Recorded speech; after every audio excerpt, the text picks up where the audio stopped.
Hello hello hello আজকে আবার একটা নতুন ব্লগে আপনাদের সকলকে স্বাগত। আমরা সকালবেলা বেরিয়ে পড়েছি আজকে শিলং থেকে যাব দার্জিলিংয়ের উদ্দেশ্যে। তো আমার আগের ব্লগগুলো যদি না দেখে থাকেন তাহলে প্লিজ একটু গিয়ে দেখে আসুন। দেখুন আমরা শিলংয়ে কোন হোমস্টেতে স্টে করেছিলাম সেটা পুরো ডিটেলস সব দেওয়া আছে, এবং শিলংয়ের যে লোকাল আশেপাশে কী দেখবার আছে সেটাও তার পরের দিন আমরা ঘুরেছিলাম, সেটাও আগের ব্লগে আমার পেয়ে যাবেন। তো হোমস্টেটা ভীষণ সুন্দর ছিল শিলংয়ের।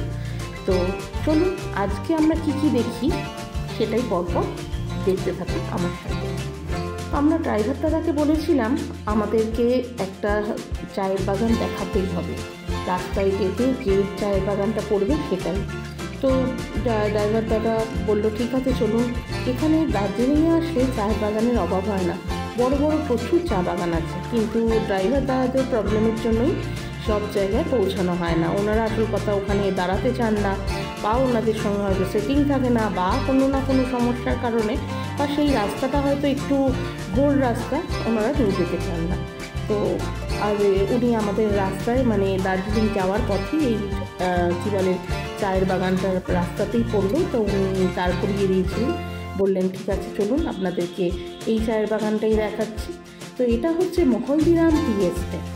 তো চায়ের বাগানটা খুব একটা বড় টি এস্টেটটা খুব একটা বড় নয়, ছোটোর উপরই, কিন্তু ভালো, বেশ সুন্দর। মানে সামনের দিকটা এরকম ফাঁকা ফাঁকা হলো, একটু খানি হেঁটে যাওয়ার পরে বেশ ঘন চায়ের বাগান ছিল, এবং বেশ এত নিচুতে ছিল, বেশ নিচ থেকেই হাত দেওয়া যাচ্ছিল সব চায়ের বাগানে। এই যে পিছনে সাদা বাড়িটা দেখতে পাচ্ছেন ওটা একটা হোমস্টে।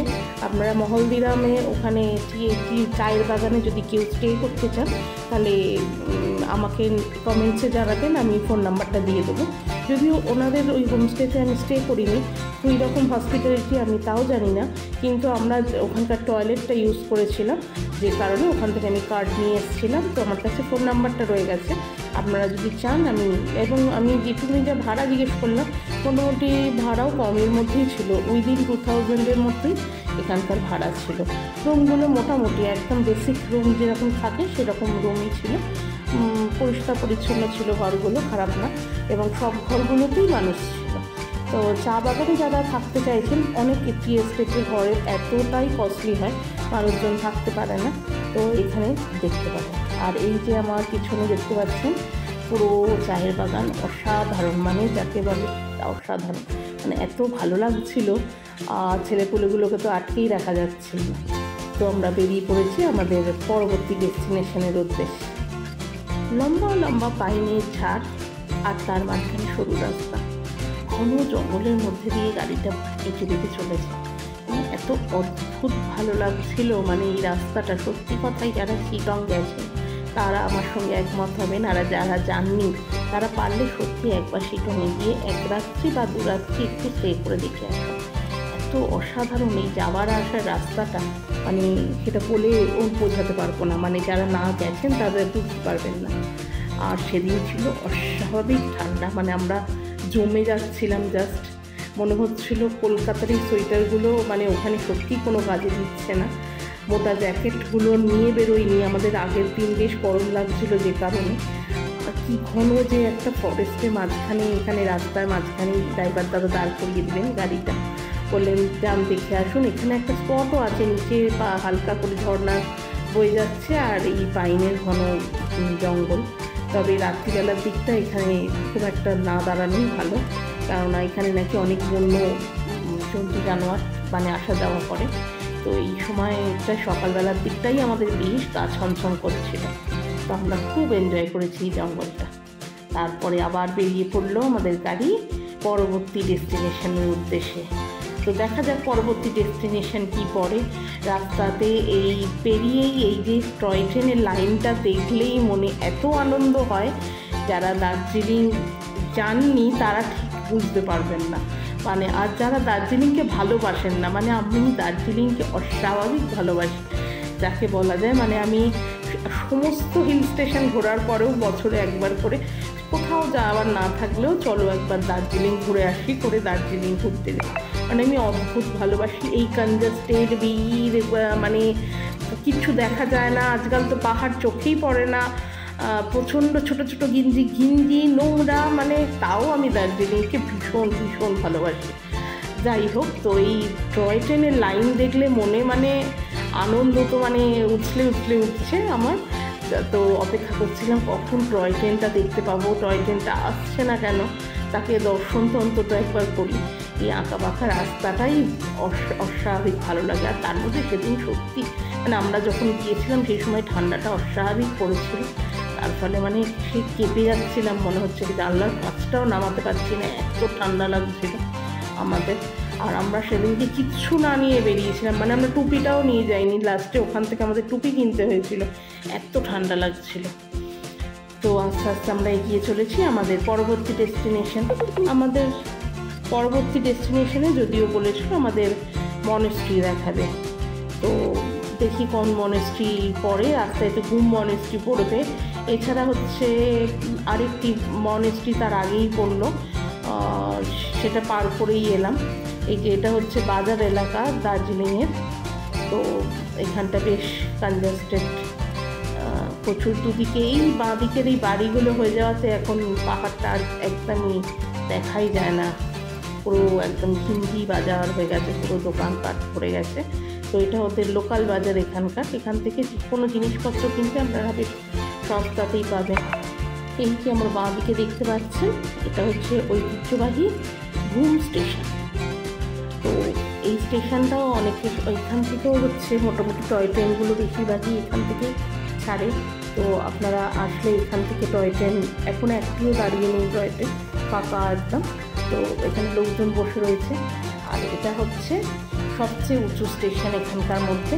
তো বেশ জায়গাটা খুব সুন্দর, আর এখানে অনেকে অটো টটো তোলে, বেশ আসা যাওয়ার রাস্তায় বেশ সুন্দরই লাগে।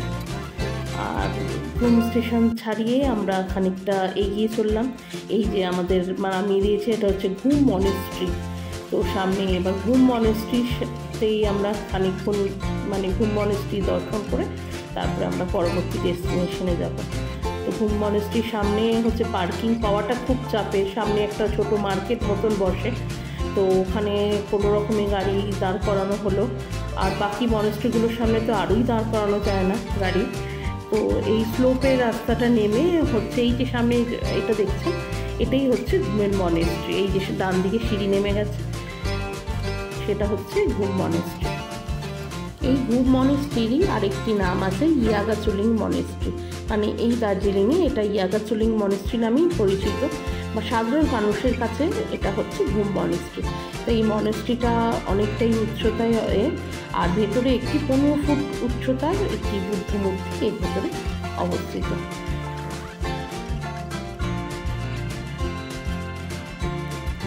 ওপর থেকে মনেস্ট্রিটা বেশ খানিকটা নিচে নামতে হয়। তো ভীষণ সুন্দর এই মনেস্ট্রিটা, মানে ভীষণই সুন্দর চারিপাশটা। ঢোকার এন্ট্রান্স মুখটাতে কিছুটা কাজ হচ্ছে ওনাদের কিছু সারানো, তার ফলে একটু নোংরা হয়ে রয়েছে, কিন্তু তার ছাড়া ভেতরের মনেস্ট্রির জায়গাটা ভীষণ সুন্দর চারিপাশটা। আর মনেস্ট্রিতে তো এমনি একটু শান্ত শিষ্ট, মানে একটু শান্তি বিরাজ করে, তার ফলে বেশ ভালো লাগা কাজ করে। বাচ্চাগুলো নেমে বেশ আনন্দ করছিল মনেস্ট্রির ভেতরে বুদ্ধদেবকে প্রণাম করে। তো চলুন পরবর্তী ডেস্টিনেশনের দিকে এগোই। এই যে ড্রাগন সাইন শোলিং বুদ্ধিস্ট মনেস্ট্রি, এই যে এটা হচ্ছে গেটটা মনেস্ট্রির। তো এই যে সামনে দেখুন কীরকম সুন্দর মার্কেট বসে, এই মার্কেটের থেকেও আপনারা কেনাকাটা করতে পারেন, বেশ ভালো। আমরা তো এখান থেকেই টুপি কিনে নিয়েছিলাম, এত ঠান্ডা লাগছিল আমাদের, পুরো কাঁপছিলাম বলতে পারেন। তো দামগুলো মোটামুটি রিজনেবলি, খুব একটা বেশি একদমই কোনোটাই চাইনি, বেশি দাম তো হবেই। বলতে বলতে আমরা গাড়িতে যখন উঠছিলাম দেখি আমাদের চলে এসছে ট্রেন, আর কি। তো এটা হচ্ছে স্টিম ইঞ্জিনে চালিত টয় ট্রেন। এটার ভাড়াটা একটু বেশি, এটা হচ্ছে মোটামুটি 1000 থেকে 1600 টাকা পর্যন্ত এর ভাড়া। আর এর পরে দেখুন আরেকটি কী বলে ডিজেল চালিত কী বলে টয় ট্রেন আছে, এই যে পিছনেই আসছে, এটার ভাড়াটা একটু কম তুলনামূলক, এটা হচ্ছে 460 থেকে 1000 টাকা পর্যন্ত ভাড়া। আর সামনে যেটা দেখলেন ওটার ভাড়াটা একটু বেশি। তো এখন তো প্রচণ্ডই বেড়ে গেছে টয় ট্রেনের ভাড়াটা। আমি যখন প্রথম চড়েছিলাম তখন বেশ অনেকটা কম ছিল এর ভাড়াটা। তো এরপরে আমরা পৌঁছে গেছি বাতাসিয়া লুপে। তো চলুন বাতাসিয়া লুপটা দেখি কীরকম ভেতরটা। এটা বেশ খানিকটা উঁচুতে বাতাসিয়া লুপটা, তো একটু স্লোপের রাস্তায় বেশ খানিকটা উপরে উঠে যেতে হয়। আর ওই টয় ট্রেনটা যেটা আসছে দেখলেন, সেই টয় ট্রেনটা কিন্তু এই বাতাসিয়া লুপ দিয়েই ঘুরছে, মানে এখানে এসে দাঁড়ায়, অনেকক্ষণ দাঁড়িয়ে থাকে। এই যে এখানে 50 টাকা করে টিকিট কাটা হলো আমাদের সবার মাথা পিছু দিয়ে, তারপরে আমরা ভেতরে ঢুকতে পারবেন। এখানে টিকিট কেটে নিয়ে তারপরে আপনাদের সেই টিকিট গেটে দেখিয়ে আপনাদের ভেতরে ঢুকতে হবে। তো এই যে এখানে বসে আছে গেটের মুখেই একদম টিকিট চেক করে তারপরে ভেতরে এন্ট্রি। বাতাসিয়া লুপটা একটা অন্যরকম আলাদা ভালো লাগা আছে, জায়গাটা বেশ এতটা উঁচুতে হওয়াতে বেশ ভালো লাগে। আর এই যে নিচে দিয়ে দেখুন রেল লাইন চলে গেছে, আর এর ওপরেও রেল লাইন আছে যেখান দিয়ে এসে টয় ট্রেনটা দাঁড়ায় এবং বেশ অনেকক্ষণ, মানে মিনিট 5 কি 10 এখানে দাঁড়ায়, এটা হল্ট দেয়। এর ভেতরে একটা মিউজিয়ামও আছে, এখানে মিউজিয়ামটা মানে দেখা যায়, বলে যে সবাইকে গিয়ে দেখবার জন্য। তো আমরা মিউজিয়ামটা দেখিনি, শুধু চারিপাশটা এরকম ঘুরে দেখে। আর প্রচুর গাছগাছালি আছে, পুরো গাছ দিয়ে খুব সুন্দর করে মেনটেন করা চারিদিকটা। সবাই এখানে ড্রেস করে ভীষণ সুন্দর ছবি টবি তুলছিল, আনন্দই করছিল সবাই বেশ। আর এখানে হচ্ছে এখান থেকে ভিউটা সবচেয়ে সুন্দর পাওয়া যায়। এখান থেকে কাঞ্চনজঙ্ঘা 360 ডিগ্রি পুরো ভিউটাও পাওয়া যায়।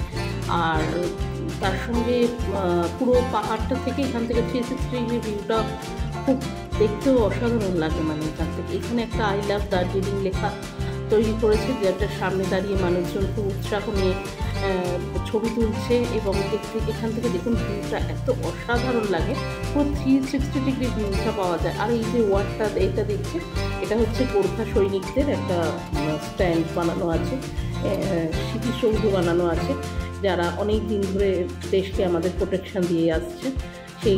সেই হিসেবে এখানে একটা স্মৃতিসৌধ তৈরি করা আছে, যেটা মানে খুবই ভালো জিনিস। আর এখানে প্রচুর পসরা নিয়ে বসেছে, কেনাকাটা করছে। আগে যদিও এখানে এই জিনিসটা আমি পাইনি, মানে এখানে এতটা বিক্রি কিছু করতো না, মানে দোকানপাট এতটা বসতো না, নিচের দিকে বসতো, মানে যখন নিচে বেরোচ্ছেন যে রাস্তাটাতেই সেখানে। কিন্তু এখন দেখছি এইখানেই এর ওপরেই সবাই বেশ বসে গেছে। আসল কথা, এখন দার্জিলিংতে সারা বছরই সিজন, মানে সারা বছরই এতটাই ভিড় হয় মানুষজনের, এখানে এরা সব টেস্ট করে ছবি তুলছে। এখান দিয়ে হচ্ছে নামার রাস্তা, এই যে এখান দিয়ে হচ্ছে সিঁড়ি নেমে গেছে, নামার রাস্তাটা একদিক দিয়ে হচ্ছে, ওদিক দিয়ে হচ্ছে ঢোকা। ওখান দিয়ে এসে পুরো এটা হচ্ছে পুরোটা ঘুরে তারপরে হচ্ছে এখান দিয়ে হচ্ছে নামার রাস্তাটা।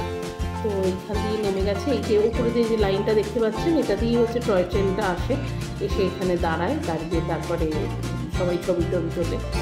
তো আমরা নিচে থেকে যে টয় ট্রেনটা দেখবেন সেটাই ওপরে এসে দাঁড়ায় এবং তারপরে ছবি টবি তোলা যায়, মানে সেটাই দাঁড়িয়েছিল, তারপরে তখন ছবি তোলা হয়েছিল, কিন্তু সেই ক্লিপটা কোনো কারণে আমার মিসিং। যাই হোক, তো আমরা বাতাসিয়া লুপ দেখে বেরিয়ে পড়েছি। তো এরপরে হচ্ছে আমরা চলে যাব ডাইরেক্ট একদম দার্জিলিং ম্যালে। এরপরে আর মাঝখানে আর কিছুই নেই, এরকম আঁকা বাঁকা রাস্তা আর সুন্দর সুন্দর পাহাড়। আর এখানের সব পুরোনো বেকার, সব অনেক দিন পুরোনো হচ্ছে এখানকার বিল্ডিংগুলো, যেগুলো হচ্ছে সত্যি খুব ভালোই লাগে দেখতে।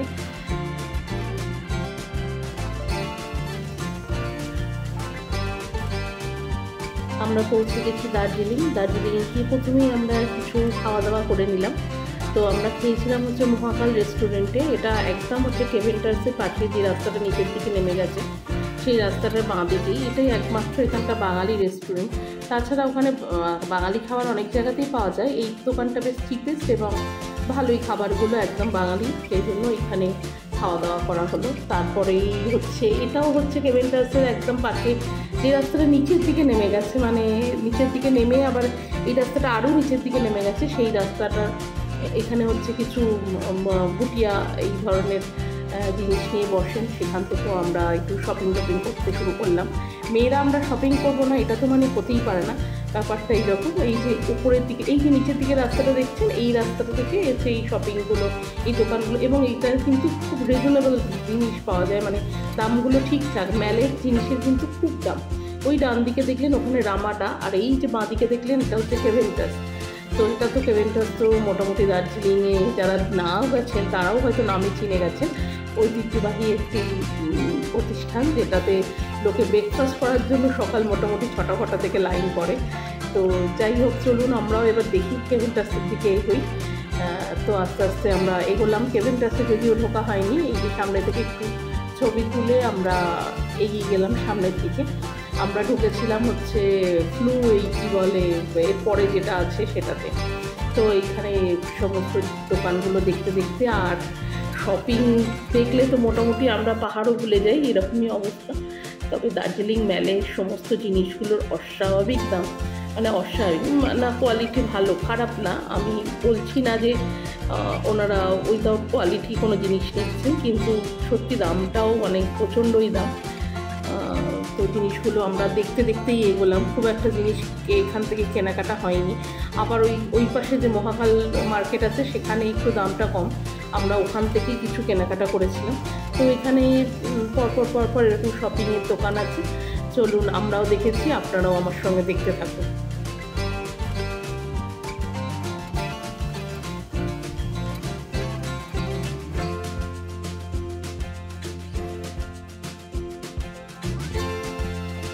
পৌঁছে গেছি গ্লিটারিস। এই যে দেখুন, ভিড় দেখলেই বুঝতে পারবেন এটা গ্লিটারিস। মানে এই সামনে দাঁড়িয়ে মানুষের ছবি তোলার যে কী ক্রেজ, সে আর ভাষায় কী প্রকাশ করবো। যাই হোক, এইখানে মানুষজন এমনি দাঁড়িয়ে পড়েছে ছবি তোলার জন্য। যাই হোক, এর ভেতরে কেক, প্যাস্ট্রি, আর এর উপরের অংশটাতে মানে রুফটপে হচ্ছে খাওয়া দাওয়ার ব্যবস্থা। তো ভালোই থাকে, লোকজন এখানে এনজয়ও করে। তো আমরা এবার এগিয়ে চললাম ম্যালের উদ্দেশ্যে।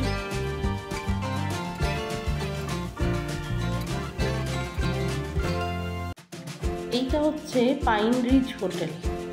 এই বড় যে বাড়িটা দেখতে পাচ্ছেন, এটা ওনাদের একটা হেরিটেজ বিল্ডিং, তার অর্ধেকটা পোর্শন এখন হোটেল করেছে। যদিও নেটে সার্চ করলেই খুঁজে পেয়ে যাবেন, এটা একটা ভুতুরে হোটেল আর কি। তো যাই হোক, আমি এই হোটেলটায় দুবার থেকেছি, কোনো রকম ভূতের এক্সিস্টেন্স খুঁজে পাইনি, কিন্তু হোটেলটার লোকেশনটা খুব ভালো। কিন্তু এখন আর থাকি না, ওই নেটে পড়ার পর থেকে আর কি। তো এই হচ্ছে ম্যালে পৌঁছে গেছি। ডান দিকে হচ্ছে বেলভিউ যে হোটেলটা, ওই হোটেলটাও ভালো, কিন্তু সবই হচ্ছে যেহেতু পুরনো হোটেল, সবই হচ্ছে সিঁড়ি বা স্টেয়ার দিয়ে আপনাকে উপরে উঠতে হবে, কোনোটাতেই লিফট নেই। একমাত্র রামাডা যে হোটেলটা দেখালাম ওই সামনের দিকে একদম কেভেন্টার্সের ওখানে, ওইটাতে লিফট আছে, কিন্তু ওটার ভাড়া অস্বাভাবিক বেশি। তো স্টে করলে ওটাতে করতে পারেন, যদি কারোর লিফট মানে দরকার পড়ে তাহলে ওটাতে, আর না হলে সব কটাই মোটামুটি এখানে স্টেয়ার্স দিয়ে হচ্ছে 4তলা 5তলা উঠতে হবে। তো এইটা একদম ম্যালের মিড পয়েন্টে। আর ম্যালে সেদিনকে একটা প্রোগ্রাম ছিল, সেই জন্য দেখুন ওখানে সমস্ত দোকান বসেছে। আর এই হচ্ছে 360 ডিগ্রি ভিউজ। এই পেছন দিকে অনেক ভালো ভালো চায়ের দোকান আছে, যেটাতে আপনারা গেলে চা টেস্ট করতেও দেবে, তারপর আপনারা ইচ্ছে করলে চা পাতা কিনতেও পারেন। আর পিছনে এই যে পিছন দিকটা দেখতে পাচ্ছেন, এই রাস্তাটা হচ্ছে সোজা চলে গেছে হচ্ছে ঘোড়া রাস্তা বল। এইদিকে এইখানে যে ঘোড়া বা খচ্চরগুলো ঘুরে বেড়ায়, যেগুলো পিঠে বাচ্চারা চড়ে ছবি তোলে বা ঘুরে বেড়ায়, সেইগুলো হচ্ছে ওই দিকে। এইবার এই সোজা রাস্তাটা যেটা, সেটা হচ্ছে মহাকাল মার্কেট। তো মহাকাল মার্কেটে মানে মোটামুটি এখানে সবই পাবেন, চাদর থেকে পঞ্চু, টুপি, সোয়েটার, মাফলার, জ্যাকেট, মানে ছোটোখাটো আপনার যা যা দরকার এখানে সবই পাবেন। এবং মোটামুটি পুরো মার্কেটের তুলনায় এই মহাকাল মার্কেটের দাম অনেকটাই কম এবং রিজনেবল, এবং তার সঙ্গে আপনি দরদামও করতে পারবেন। মানে যেটা দার্জিলিং ম্যালের উপর যে দোকানগুলো দেখছিলেন সেগুলো সব কটা ফিক্সড প্রাইসের দোকান, একটা তো একটু টাকা পয়সা কমায় না। এখান থেকে কিনলে মানে দাম দর করে অনেকটাই কম করে কিনতে পারবেন। এটার পাশে আরেকটা প্যারালাল রাস্তা গেছে, যেটা সোজা গিয়ে রাজভবনের দিকে গেছে, আর তার পাশে ওই পাশে আরেকটা রাস্তা নেমে গেছে নিচের দিকে, যে রাস্তাটা ভুটিয়া মানে বস্তি বলেই পরিচিত, সেই রাস্তাতেও প্রচুর জিনিস পাবেন, সেখান থেকেও কেনাকাটা করতে পারেন। তবে ওনারাও খুব একটা বার্গেনিং করতে চায় না। এই মহাকাল মার্কেটটা থেকেই মোটামুটি কোয়ালিটি অতটাও একটা ভালো না, কিন্তু তুলনামূলক মানে কেনাকাটাটাও করা যায় আর কি। তো যাই হোক আর কি, তো আজকের এই ছোট্ট ব্লগটা আমি এখানেই শেষ করলাম। আপনারা এখান থেকে কেনাকাটা দেখতে থাকুন। ম্যালের ধার, ম্যালের রেলিং সব কিছু ভীষণ নস্টালজিক, কিন্তু মানে খুব ওয়েদার খারাপ থাকার জন্য আমরা কাঞ্চনজঙ্ঘা পরিষ্কারভাবে দেখতে পাইনি।